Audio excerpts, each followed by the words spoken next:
Hello friends, welcome to Cyber Academy. இந்த வீடியோவில் நம்ம என்னத்தை பார்க்க போகிறோம்னா, ப்ரோக்ராமிங்னா என்னங்கிறது. ஸோ இந்த ப்ரோக்ராமிங் ஆர் கோடிங்கிற வேர்டை இதுக்கு நீங்கள் நிறைய இடத்துல கேள்விப்பட்டிருப்பீங்க. எக்ஸாம்பிள்ஸ்க்கு ஸ்கூல்ஸ் ஆர் காலேஜஸ். ஸோ ப்ரோக்ராமிங்னா என்ன, ப்ரோக்ராமிங் எதுக்கு முக்கியம், என்னென்ன ப்ரோக்ராமிங் லாங்குவேஜ் இப்போதைக்கு இருக்குது, அண்ட் பிகினர்ஸாக இருந்தால் நீங்கள் எப்படி ப்ரோக்ராமிங் லாங்குவேஜஸ்லாம் கற்றுக்கலாம், எல்லா டீட்டெயில்ஸும் இந்த வீடியோவை நம்ம கவர் பண்ண போகிறோம். வாங்க வீடியோவுக்கு போகலாம். ப்ரோக்ராமிங்கிறது எதுக்கு கொண்டு வந்தாங்கன்னா, சாஃப்ட்வேர், அதாவது புது புது விஷயங்களை க்ரியேட் பண்ணுறதுக்காக தான். ஓகேவா? மேஜராக இந்த ப்ரோக்ராமிங்கை வச்சு என்னத்தை க்ரியேட் பண்ணுவாங்கன்னா, சாஃப்ட்வேரை தான் க்ரியேட் பண்ணுறாங்க. ப்ரோ, சாஃப்ட்வேரை வச்சு என்ன ப்ரோ பண்ணுறாங்க ஒன்று கேட்கலாம். அது அந்த சாஃப்ட்வேரை வச்சு தான் ஹார்ட்வேர்ஸை கண்ட்ரோல் பண்ணுறாங்க. இன்னொரு டவுட்ரா, ஹார்ட்வேர்னால் என்னடா அப்படிங்கிறவங்களுக்கு ஒன்று மைண்டில் தோணும். ஹார்ட்வேர்ங்கிறது ஒரு கம்ப்யூட்டர் எடுத்துங்க. அந்த கம்ப்யூட்டரில் இருக்க மானிட்டர், மவுஸ், கீபோர்டு, வேறு என்னது, உங்களோட ஸ்மார்ட் ஃபோனில் இருக்க டச் ஸ்க்ரீன் எல்லாமே ஹார்ட்வேர்ஸ்லுக்கு தான் வரும். ஓகேவா? இப்போ நீங்கள் கண்ட்ரோல் பண்ணுறீங்கன்னு சொன்னீங்களே, அது எப்படி ப்ரோ கண்ட்ரோல் ஆகுதுன்னு சொல்லலாம். கண்ட்ரோல் பண்ணுறதுனா, இப்போ நீங்கள் உங்கள் மொபைல் ஃபோன் எடுத்துக்கங்க.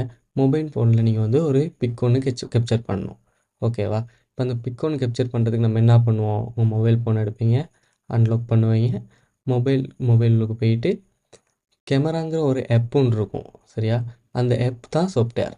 அந்த ஆப் மூலம் தான் நமக்கு பிக்சரை கேப்சர் பண்ண முடியும். இந்த ஆப் மட்டும் இருந்தால் கேப்சர் பண்ண முடியுமான்னு கேட்டால் டவுட்டு தான். இந்த ஆப்பை வச்சு நம்ம மொபைல் ஃபோனில் உள்ள ஹார்ட்வேரான கேமராவை கண்ட்ரோல் பண்ணுறோம். இந்த கேமராவை கண்ட்ரோல் பண்ணுறது மூலம் தான் நம்ம பிக்கை கேப்சர் பண்ணுறோம். ஓகேவா? இது தான் ப்ரோக்ராமிங்ட்டு வேலை. ஓகே, ப்ரோக்ராமிங் ஏன் முக்கியம் அப்படின்னு பார்த்தா, சரியா? இப்போ நான் சொன்ன ஒரு உதாரணம், ஃபோட்டோ கேப்சர் பண்ணுறது. இந்த ஃபோட்டோ கேப்சர் பண்ணுறதுலேருந்து நீங்கள் யூஸ் பண்ணுற வெப்சைட், ஆர் நீங்கள் டிவி பார்க்குறீங்க, ஸ்மார்ட் டிவிலாம் நிறைய வந்துருச்சு. அந்த ஸ்மார்ட் டிவிஸ் அண்ட் நீங்கள் ஒரு டாக்குமெண்டேஷன் பண்ணுறேன்னா டாக்குமெண்ட், இல்லை கேம் ப்ளே பண்ணுவீங்க நிறைய பேர், அந்த கேமிங் எல்லாமே ப்ரோக்ராமிங் தான். ஓகேவா? நமக்கு டெய்லி ரொட்டீனாக ஒவ்வொரு பிரச்சனை ஏற்படும். ஓகேவா? அந்த பிரச்சனைகளை எளிதாக்கி, ஓகே, எளிதாக்கி அதை ஈஸிப்படுத்துறதுக்கு இந்த ப்ரோக்ராமிங் ரொம்பவே உதவுது. இதனால தான் ப்ரோக்ராமிங் முக்கியம்னு சொல்கிறாங்க. ஓகேவா? இப்போ இந்த 2024 பாப்புலராக இருக்க ப்ரோக்ராமிங் லாங்குவேஜஸ் கொஞ்சம் நான் கீழே கொடுத்துருக்கேன். ஓகேவா? இதில் ப்ரோக்ராமிங் லாங்குவேஜ் இவ்வளோ தானா ப்ரோன்னு கேட்டிங்கன்னா இல்லை, இதையும் தாண்டி இன்னும் இருக்குது. சி ப்ரோக்ராமிங் இருக்குது, கோ லாங்குவேஜ் இருக்குது, இன்னும் எக்ஸட்ரா லாங்குவேஜஸ் நிறையவே இருக்குது. நீங்கள் பிகினராக இருந்தீங்கன்னா உங்களுக்கு நான் ரெக்கமெண்ட் பண்ணுற சாஃப்ட்வேர்ஸ்னால், பைத்தனை நல்லா படிங்க. பைத்தன் தான் ஈஸியஸ்ட் ப்ரோக்ராமிங் லாங்குவேஜ். ஓகேவா? இது யூஸ் பண்ணுவாங்க, வெப் டெவலப்மெண்ட்டுக்கு யூஸ் பண்ணுவாங்க, டேட்டா சயின்ஸ்க்கு யூஸ் பண்ணுறாங்க, ஆட்டோமேஷன் ஒன்று இருக்குது, அதுக்கு யூஸ் பண்ணுறாங்க. Next JavaScript. JavaScript web டெவலப்மெண்ட்டுக்கு யூஸ் பண்ணுவாங்க, and front end back end டெவலப்மெண்ட்டுக்கும் யூஸ் பண்ணுறாங்க. அடுத்து ஜாவா ஆண்ட்ராய்டு ஆப் டெவலப்மெண்ட்டுக்கு மெயின்லி யூஸ் பண்ணுறது. C plus plus system programming and gaming டெவலப்மெண்ட்டுக்கு யூஸ் பண்ணுறாங்க. ஓகேவா? அடுத்து ருபிங்கிறது வெப் டெவலப்மெண்ட்டுக்கு மெயினாக யூஸ் பண்ணுற ஒரு சாஃப்ட்வேர்னு ப்ரோக்ராமிங் லாங்குவேஜ்னு சொல்லலாம். ஓகே,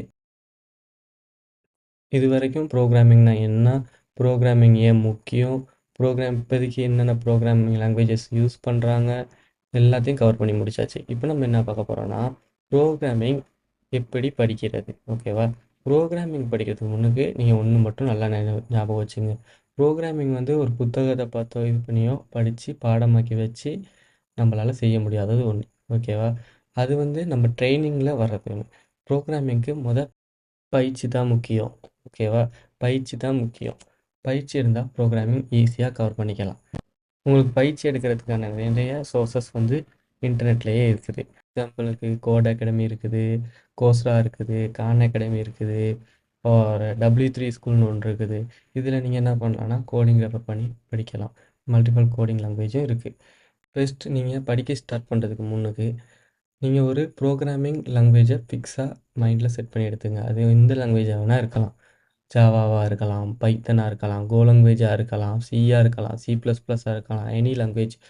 ஓகே, எனி எந்த லாங்குவேஜாக இருந்தாலும் பிரச்சனை இல்லை. அது உங்கள் விருப்பத்துக்கு ஏற்ற மாதிரி நீங்கள் தேர்ந்தெடுத்துக்குங்க. அந்த லாங்குவேஜில் நீங்கள் ஸ்டார்ட்லேருந்து இந்த வரைக்கும் கவர் பண்ணி ஃபுல்லாக முடிங்க. ஓகேவா? அது இல்லாமல் நிறைய புத்தகங்களை டுட்டோரியல்கள் எல்லாத்தையும் எடுத்து செஞ்சு பாருங்கள். அண்டு நிறைய வெப் செமினார்ஸுங்கள்லாம் இன்டர்நெட்டில் கண்டக்ட் பண்ணுறாங்க. அதுலேயும் உங்களால் படிச்சுக்க முடியும். கோடிங் படிக்கிறதுக்கு நல்லா ஞாபகம் வச்சுங்க, ப்ராக்டிஸ் கட்டாயம் முக்கியம். ஓகே ஃப்ரெண்ட், இந்த வீடியோட எண்டுக்கு வந்தாச்சு. இந்த வீடியோ உங்களுக்கு யூஸ்ஃபுல்லாக இருந்துச்சுன்னா நம்ம சேனலை சப்ஸ்கிரைப் பண்ணுங்கள், லைக் பண்ணுங்கள், கமெண்ட் பண்ணுங்கள். நம்ம அடுத்த வீடியோவில் சந்திக்கலாம். பாய் பாய்.